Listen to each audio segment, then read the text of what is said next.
Welcome to the Halftime Show, your world of sports in half the time. I'm Colton the Bias, and I am joined by Ben Tenuta once again. Ben, welcome back. I believe it's your second time on the show this semester.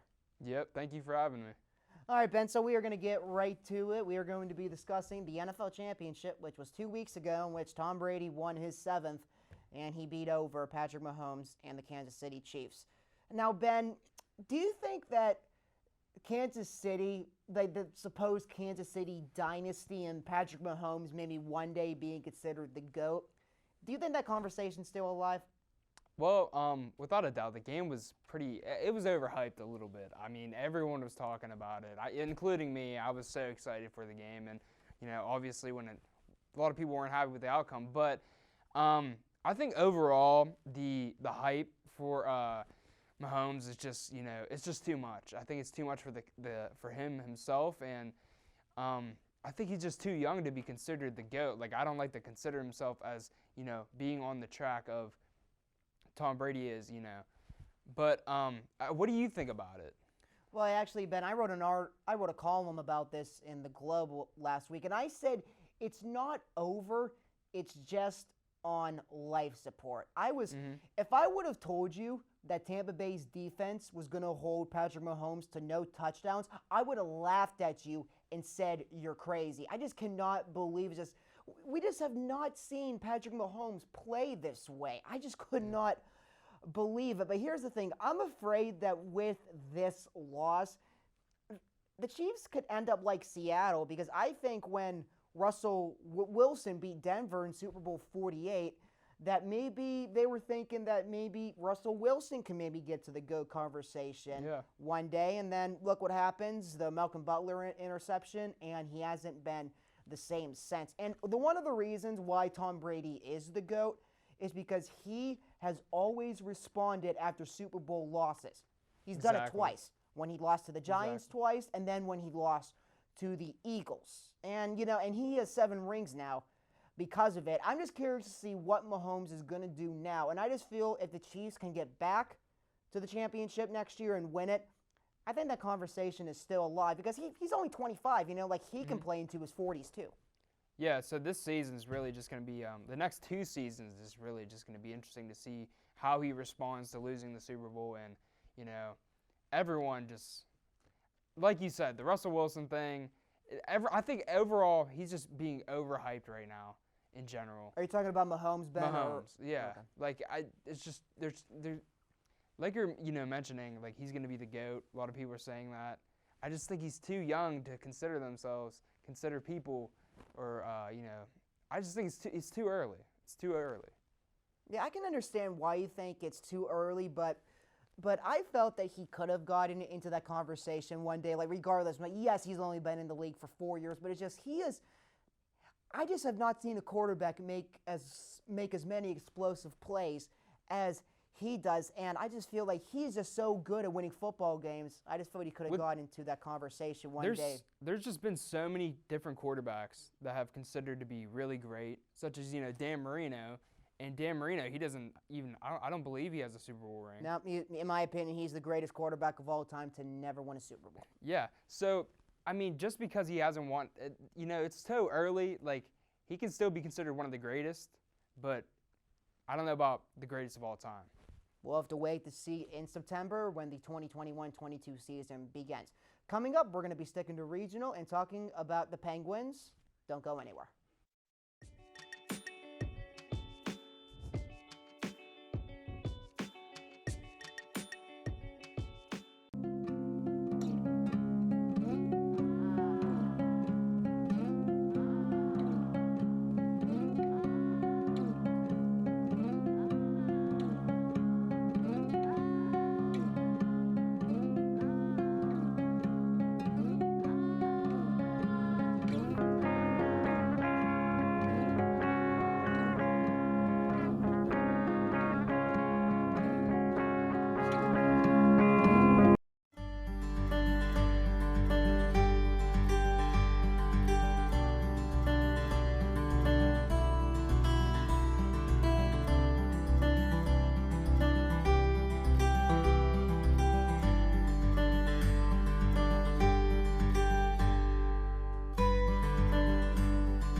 Welcome back. Well, Ben, I got to say, one thing that we, growing up in Pittsburgh and being sports fans, we have been spoiled with great hockey throughout our lifetime, especially with me, I think. I was in first grade the first time the Penguins made the playoffs, and they've made it every year since. But do you think that window is coming to an end, Ben? Because right now, the Penguins are sitting at 7-6-1. They lost to Washington last night, and they're still fighting for that final spot in the division right now. Sadly, I do think it's coming to an end. I think we're going to have it's going to be some dark times in the future here. This season overall has just been a struggle. I mean, I've never seen the Penguins like this. It's just kind of sloppy to see them out there right now, especially after last night losing to Washington and all these overtime games. I'm just tired of these overtime games, and it's very near. And I don't know. They need to have more than one line out there. And I think Sydney's line's the best one. Yeah, so, Ben, so do you think that this could be the last season to make a playoff run, or do you even think the Pens are going to make the playoffs now? Because I think a lot of people are questioning that. Well, they're really beat up right now. I think maybe next season or until Sydney, decides to retire or go. I think we have a decent chance, but until he goes, I think we have a possibility of making it, but it's just gonna be a tough season overall every year. Especially after this season, I think it's just gonna be tough in the upcoming 5 years. Right, so you think that this could be the last season the Pens could make the playoffs, Ben, and then next year it's just gonna be maybe back to rebuilding? Yep, that's pretty much what it's gonna be. Yeah, so obviously Sidney Crosby is going to be remembered as an all-time Penguin great. 3 Stanley Cups, 2 Conn Smythe trophies. Now, but here's the thing, Ben. Do you think Crosby deserves to have his number retired? For the Penguins, of course. He's been that kid, my whole life growing up. He's the face of the franchise. When I think Penguins hockey, I think of Sidney Crosby. So I think his number should be retired. Probably, they're going to wait a while, but it'd be interesting to see if they do it. But here's another thing, that has crossed my mind. What about a statue outside PBG Paints Arena? Lemieux has one, and I say yes because Crosby had the same impact as Lemieux did. He came here and turned the franchise around. That would be awesome. I think they do need a lot more statues out there in front of PBG. Like you mentioned, they just got the Lemieux one, and Sydney one too. They need some faces out there. Yeah, and then finally, Ben. So, I think people have been very critical of Evgeny Melkin this season because he hasn't been playing up to that par that we're used to seeing. Do you think that the Penguins should renew Melkin's contract when it comes up, or maybe let him walk to another team, or possibly retire? Oh, that's a tough one because Melkin's been here since as long as Crosby's been here, and I would just hate to see him in a different jersey or going at all. So I would say re-sign him, and maybe to a short deal, and see how that pans out. Crosby and Melkin were drafted 1 year apart. Melkin in 2004, second overall pick, right behind Alex Ovechkin, and then Crosby went first overall in 2005. Now, speaking of first-round picks, we are going to be debating who is the greatest first-round selection, now the first overall selection, in sports history. Find out our thoughts when we come back.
Welcome back. As we mentioned before the break, we are going to be discussing our picks for the greatest first overall pick in sports history. Now, Ben, you go first. Who's your pick? Well, I'm going to go with the Akron Kid himself, LeBron James. 4 titles, 4 MVPs. We've seen what he's done in the past. I think he is the GOAT. But he's still going, and he doesn't seem like he's going to stop. So, what's yours, Colton? I'm going hometown kid, Mario Lemieux. Ooh. Drafted first overall by the Penguins in 1984. And now, look, LeBron is a great pick, but the reason I'm picking Lemieux is because he was the turning point of this franchise. The Penguins were not the greatest franchise ever since they came into the league in 1967. And then when Lemieux came here, he changed everything with the 2 Stanley Cups, obviously, the 2 Conn Smythe, 3 Hart MVPs. And you just can't say enough about that player. I mean, I think people might even say you can have a conversation between him and Gretzky, but that's a conversation for another day. But the thing Lemieux did is because when he was battling injuries, the Penguins were in a decline, and obviously there was danger of them moving to Kansas City, and then Lemieux bought the team. If Lemieux did not buy the team, they probably would have been in Kansas City right now. And I think you can also make a case with Sidney Crosby as well, but that's why I'm picking Lemieux, is just because the Penguins, they might not have been here if Lemieux did not buy the team. He saved us. He certainly saved us. And, he kind of relates to LeBron because, Cleveland, they were struggling until they drafted him. And, he left them, but came back and finally won them that championship in Cleveland. Yeah, that's right, Ben. Yeah, because I was thinking that as well while we were in commercial, knowing that, the Cavs, and they were good in the early 90s. Mm-hmm. I think people forget that. They got stuck with Michael Jordan, however, in the playoffs one year. But, in the mid-90s and the early 2000s, I mean, Cleveland was terrible, and they needed a savior. And then, obviously, LeBron came in, went to Miami, and then obviously came back to Cleveland to beat Golden State in the championship. But I think the argument with LeBron, Ben, is those 2 titles in Miami, knowing that he had a super team, I guess, around him with Dwayne Wade and Chris Bosh. Do you think that is an issue of concern for LeBron? Yeah, for sure. I mean, most definitely with considering him being the GOAT. But you just got to look at the point that everyone has that, duo. They might have been not that good without him. I mean, D-Wade's D-Wade, but, Bosh, I don't know. It's always kind of a tough thing to talk about, what you consider him as being, the GOAT with those 2 players and teammates. But it definitely, pushes him down the list, but he's still rolling, so you never know. Yeah, not to mention he's also the defending NBA champion, and he could easily win another. Now, Ben, we have a little bit of time. Real quick, Who do you think is the greatest first overall pick in NFL history? Oh, that's tough. There's a lot of there's so many choices. It's most definitely not Jamarcus Russell. But I want to hear yours because I want to pick one, but I don't want to steal yours. Mine would either be Peyton Manning or Terry Bradshaw. See, I'm kind of thinking I'm leaning toward Eli Manning for some reason because he's one of the he's probably not the greatest, but he's still a game changer. Even though he didn't want to go to San Diego, they had to bring him to New York. Switch out the hats. Well, that's a conversation for another day, but we are out of time, and we thank you for joining us on this edition of the Halftime Show. I'm Colton the Bias. I'm Ben Tenuta. And we thank you for joining us. Hope to see you right back here next time. Bye-bye.